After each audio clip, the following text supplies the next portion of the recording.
Международный день повара подарил нашему городу новую скульптуру. Она первая, посвященная работникам этой профессии. В благодарность школьным поварам в Уфе открыли первый в России памятник тем, кто главный по макаронным и котлеткам в наших столовых. Скульптура, изготовленная из металла высотой около 3 метров, установлена около 35-й школы. Автором композиции стал московский скульптор Андрей Асерьянц. И не просто так это изваяние красуется в нашем городе. Оказывается, качество детского питания в Башкортостане неоднократно получало высокую оценку на федеральных и региональных конкурсах. Оно по праву считается одним из лучших в России. Так что перестаньте ворчать, почему пицца так быстро заканчивается, а лучше идите и поешьте. Скульптура представляет повара, который дает школьнице макароны с котлетой. На постаменте сделана надпись «Ешь, учись, расти». Открытие памятника призвано повысить престиж профессии повара.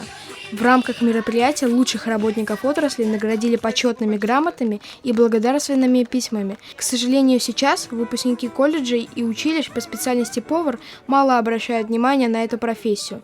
Одна из задач открытия памятника – обратить их внимание на возможность трудоустройства поваров именно в школы. Новый арт-объект «Спасибо нашим поварам» красуется возле школы номер 35 на улице Гафури. Недалеко, кстати, от телецентра, так что мы просто не могли пройти мимо. Арсен Исхаков, Рамазан Мусин. Специально для ГАРИ новостей.